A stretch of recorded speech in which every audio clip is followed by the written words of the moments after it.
Good morning and thank you for joining us on Africa This Morning. It is the 15th of April 2014. My name is Beryl Ooro. Let's start the bulletin with a look at the top stories. Nigeria attack. At least 70 killed after two blasts rocked a crowded bus station on the outskirts of Nigeria's capital.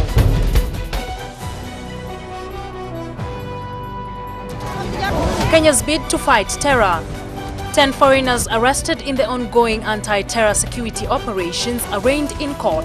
Mombasa, the beaches are being secured. Libya politics. Libya's interim Prime Minister Abdullah Al-Thani steps down after militia attack. At least 70 people have been killed in two blasts that rocked a crowded bus station on the outskirts of Nigeria's capital, Abuja. The blast happened as commuters were boarding buses and taxis to go to work to the central part of the capital. Boko Haram has hit Abuja several times before, including an attack on the United Nations building in 2011. Suspicion fell on Boko Haram, though there was no immediate claim of responsibility from the group, which is mainly active in the northeast. Bloody remains lay on the ground as security forces struggled to hold back a crowd of onlookers as firefighters continued hosing a bus that had charred bodies of commuters. Eyewitnesses say there are dead bodies scattered around the area. When one particular guy was holding a bag and he went into the air fire. He now stepped down out of the air fire after some few minutes. He left like 5 minutes later, that thing now exploded before you could know everybody has died. The Boko Haram has been particularly active in the northeast over the past few months and are increasingly targeting civilians they accuse of collaborating with the government or security forces. There had been no attacks near the capital since suicide car bombers targeted the offices of the Nigerian newspaper This Day in Abuja and northern city of Kaduna in April 2012. Still keeping on matter security, 10 foreigners were yesterday arraigned in a Mombasa court charged with being in the country illegally. They were among hundreds of people arrested as security officials intensified their crackdown on suspected criminals. The Mombasa County Commissioner Nelson Maro maintains the region is safe. Among the 10 were 5 Chinese, 3 Eritreans, 1 Somali and an American citizen.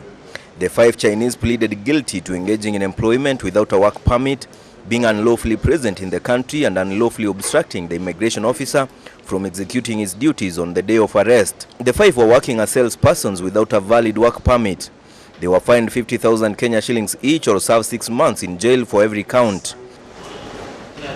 The Somali and American citizen were arrested by police from Changamwe police station since they could not produce documents validating their stay in the country. They denied the charges and will appear in court on April 22nd for the hearing of their case. Several other people were arrested as the government continued with its operation to flush out suspected criminals. Meanwhile, the police boss for Mombasa County has assured Kenyans and tourists that the county is safe. Mombasa County is popular for holiday makers, especially over the Easter weekend. Hotels have recorded low bookings following a spate of terrorist attacks in the region. Those who wish to visit Mombasa, the beaches are being secured. All hotels are secured. We have secured critical facilities. Adding their voice on the security situation, church leaders in the country are calling on the security agencies to handle the ongoing security operations in a humane and dignified manner. They are also calling on the government to expand the security operations to cover other crimes. Sam Gakunyi reports. The Kenyan government has been carrying out an operation to flush out suspected terrorists following an increase in terror attacks. But even as the government intensifies the operation, church leaders want the operation carried out in a humane way. There has been allegation that those detained in the operation are being tortured. We call upon the security agencies to handle the ongoing operation in a humane manner. The dignity of life should at all times remain a priority. They say the proliferation of illegal firearms in the country is partly as a result of corruption and laxity in the police force. We are aware that behind every illegal immigrant stands a corrupt or negligent government official. And behind every illegal firearm, there lies a tale of corruption and indeed negligence. Human rights activists, on the other hand, have criticized the operation, claiming security officers are violating rights of the detained. Media is swallowing too much of propaganda where it shouldn't. The questions that need to be asked, even in Operation Usalama Watch, are too many. The Kenyan government has defended the operation, saying it will continue until security is restored. From security matters to development, the board of Kenya's Constituency Development Fund has said there is need for all development stakeholders to work together through the County Development Board so as to avoid duplication of development projects.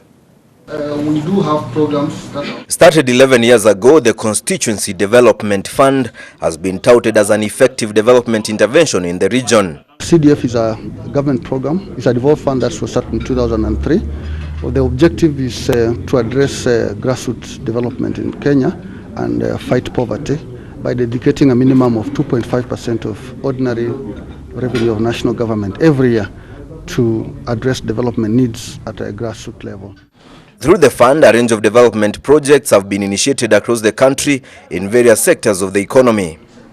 So far, the government has channeled not less than 138 billion shillings over the last 11 years to CDF. Therefore, that money has percolated to the ground. It has brought in infrastructure in certain corners of the republic, which you never had even one classroom. Schools have come from one classroom, primary schools, secondary school, 2 classrooms, up to fully fledged primary school and secondary schools. Some of them are even boarding and they're performing very well academically. Corruption and misappropriation of funds are some of the challenges the fund is facing. The CDF board has got mechanism of addressing governance issues, and we do conduct regular monitoring or other project areas just to ascertain proper use of the funds. The people who decide which projects to be done are gazetted officers at the constituency level. That is, these CDFCs committees, and they take personal responsibilities for approving and overseeing implementation of projects. With the advent of devolution, many are of the opinion that such development funds should be channeled through the county governments instead of members of parliament. I don't think it should be done away with because CDF is a success story. Why do you want to reinvent the wheel when it's already working? In fact, what they should do is to partner and get knowledge from how CDF has been a success story so that the governors also can copy and also come up with success stories. When there's poverty, you cannot monopolize fighting poverty.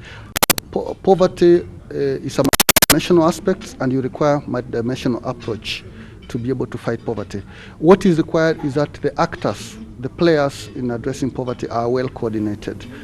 For Ebru Africa News, I'm Esbon Mogambe.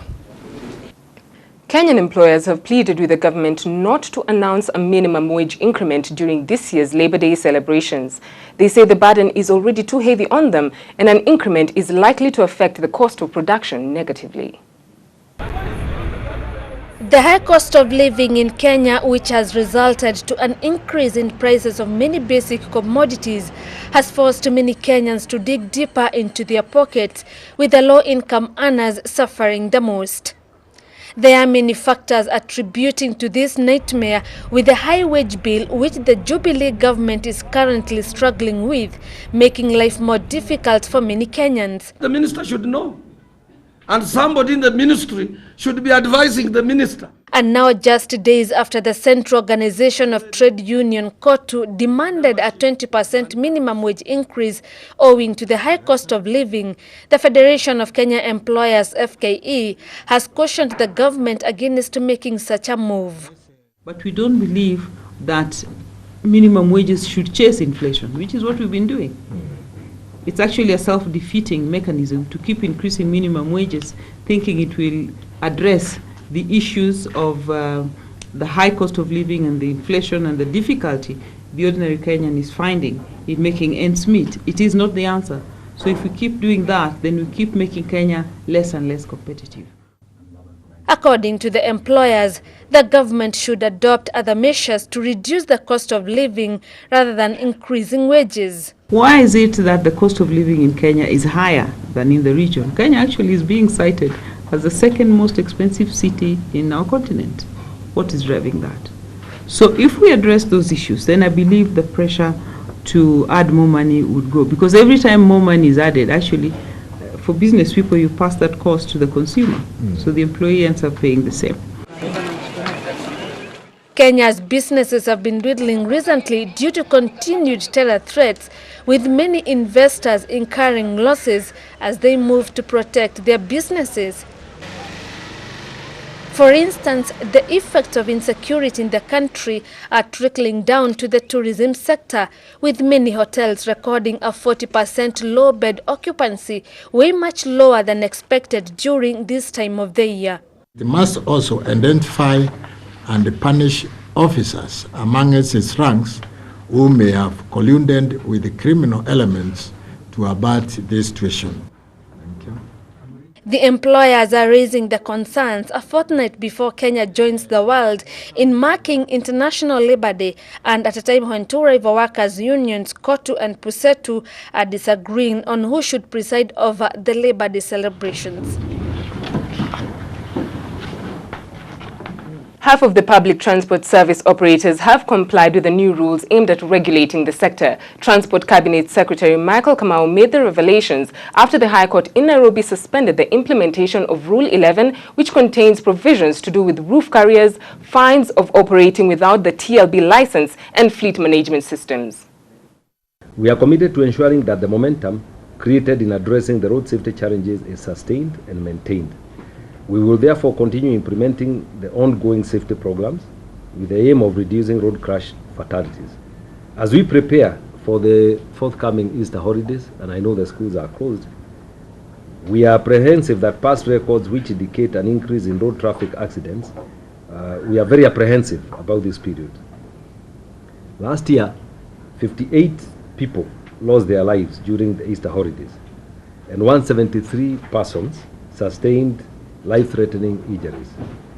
We wish to caution parents to be extra vigilant with their children during the festive period and not to allow their children, some of whom are underage, and get vehicles at night and go on drinking beaches, to restrain their children from doing this.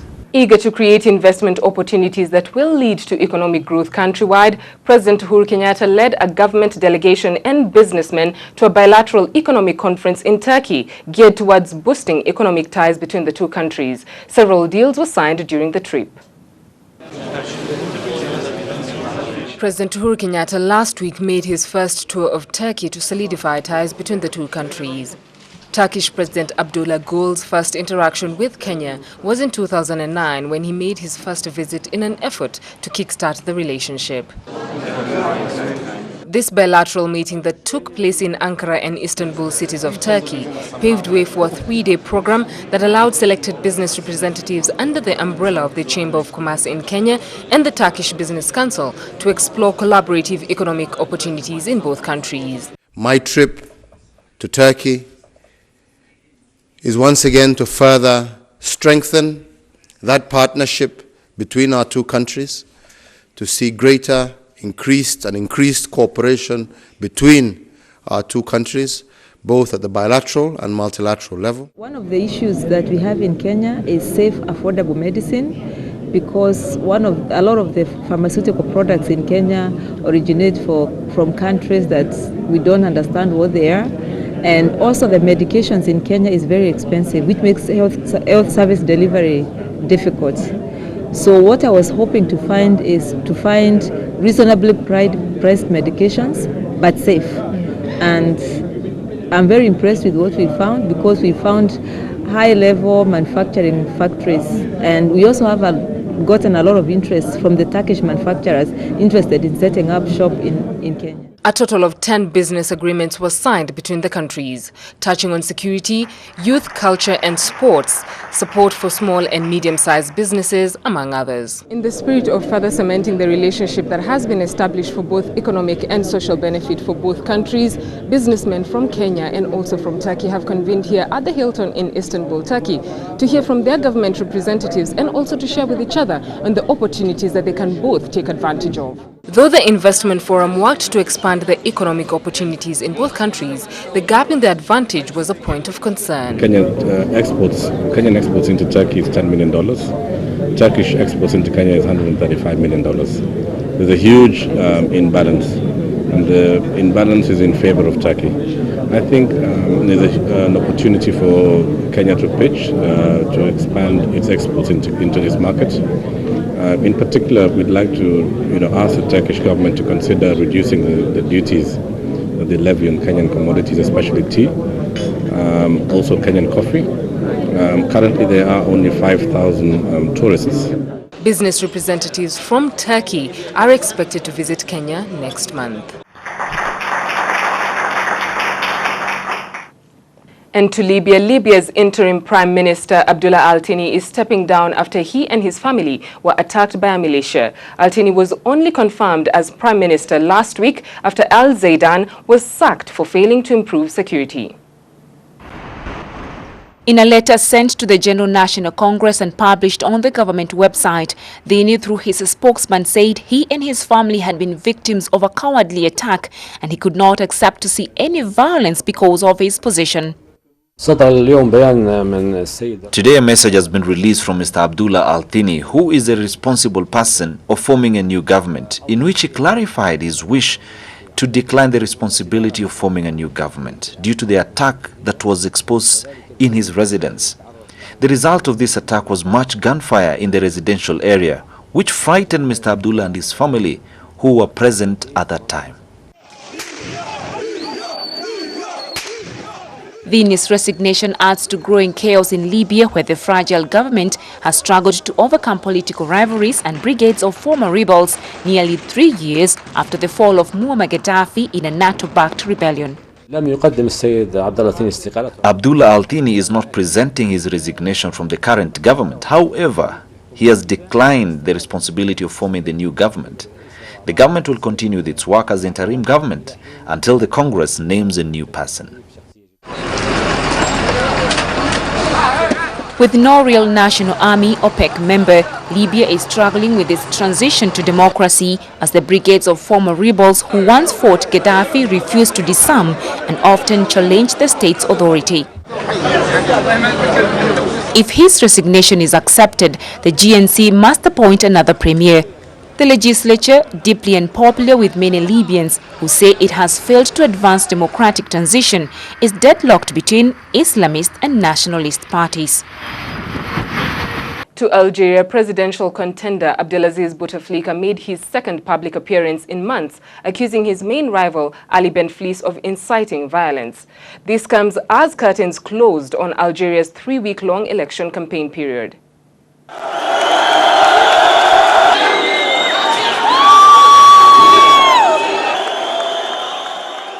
Warnings against electoral fraud by former Prime Minister Ali Benflis prompted the ailing Bouteflika's reaction.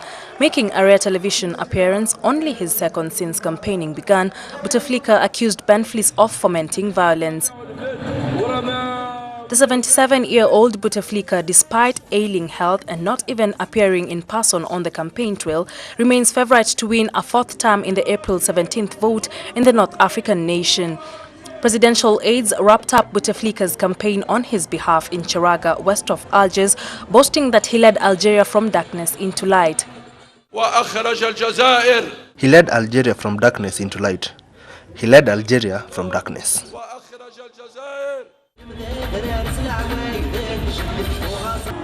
Benflis, however, is seeking to reverse Bouteflika's fortunes following 10 years in the political wilderness after running against and losing heavily to his former ally in the 2004 election. On Thursday, in the eastern city of Béjaïa, Benflis predicted an earthquake that will shake the foundations of those who support a president for life. Benflis has repeatedly called electoral fraud his main adversary, saying it defeated democracy in the 2004 vote. But despite his low public profile of late, he remains popular with many Algerians, especially for helping to end the devastating civil war in the 1990s. His supporters also praise him for containing the social unrest that spread to Algeria in January 2011 as mass protests gripped neighboring Tunisia by offering political reforms, lifting a 19-year state of emergency and raising wages. The majority of the Algerian population is represented today. That is a strong sign. It says that most of the Algerian population supports our candidate, Abdelaziz Bouteflika. We are here to support him, so he can complete his project to revise the constitution.